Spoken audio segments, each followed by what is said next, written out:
Here we are, and haven't done a update on Project Can You Dig It in a long time, so I figure what better time than the present. Right now I'm in Aaron's office. This is pretty much complete. As we look around, you'll see that up, Aaron picked a nice color pink here to deal with everything. And then up on the ceiling, we have almost like a coffered ceiling with 4-inch recessed lights in it. Up here on that ceiling, you look, we just basically went to, this was a lot cheaper than a regular drop ceiling, and the actual ceiling panels will lift up, so I have access to everything over top. So it's sort of like a DIY poor man's drop ceiling. This wood right here is rough sawn 1x4 pine from Home Depot. That was remarkably cheaper than the regular pine boards. Gave a little texture, looks nice. There is a coat of poly on all of those to protect it from the dust and the dirt. If you look around, we have the door there, which has to still be painted. Erin's got her desk and computer in here.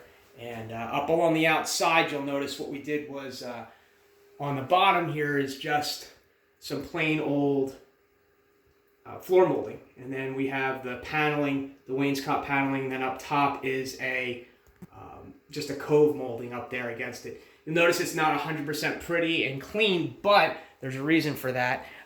All of those panels are removable. So if I take these little cabinet screws out of the bottom, which you won't see once we get stuff up here on the shelf, which you can't see the actual surface if you're less than 5'5", which is about what I am.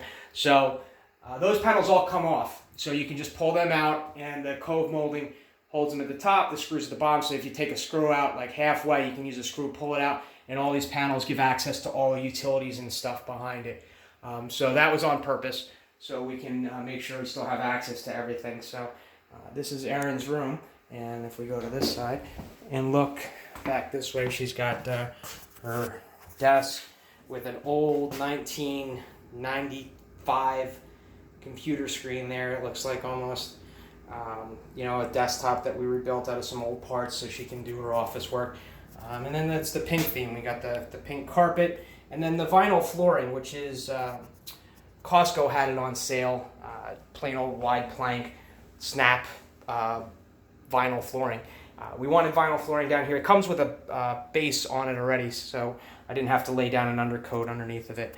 So that's it. And then if you look around the door, what we did was we took that same 1x4 molding that we have up on the ceilings, and we used that as the trim molding for the door. We just painted it white. And then the door is actually rough sawn as well. I built the door frames to put up there. It's a heck of a lot cheaper than buying pre-hung doors. It did take a little bit of time, but that was my first time building a pre-hung door, or not a pre-hung door, building the old door frame from the slab. So it did take a little longer, but it wasn't too bad. And electrical's done, and got lots of outlets here. Holy cow, way more than what would ever be necessary. And then there's 2 network ports, one here on this wall, and then the other one, which is already being used by the computer. So that's where we are in this room. You step out, and then we get to the workspace, which is still under construction, which is kind of fun because looking into that door, you don't know what's back there, but you look out here, and then we got my mess of a workspace with lumber and stuff piled up everywhere. And then over here we have the current project, which is my office. So we've got the sheetrock up, we've got electrical in the walls, everything's squared away up top here. This is my rock speaker, so I have something to listen to while I'm working. So in here, what we do is on the walls, this is 5/8 inch sheetrock. I did 5/8 on Erin's side as well to help kind of deaden the sound between them. So there's also plain old R13 insulation between them. On the outside walls is 1/2 inch because there's really nothing behind that, so I didn't have to worry about the sound there. But all the exterior is 5/8 to try and help reduce sound traveling through. If you look at this, where the doors, again, built custom built door frames, because pre-hung. Certainly wouldn't do it here because I actually have a thicker on this side. This is thicker than what would be on this side because of how the door frame comes right up against the wood. So this was ripped down, that 1x6, that rough pine that I was talking about. It's the same stuff that I have in the other room. This stuff is so much cheaper. It gives a nice feel to it. It's nice and rustic. 5-inch. And then over here is a sheet of plywood, and then the 5/8 sheetrock over here. The reason I did 5/8 plywood here is because on this side, you'll notice we have, the large beam that's holding up the large girder, holding up the rest of my house. So really couldn't attach the door frame, and I had to get really tight to this.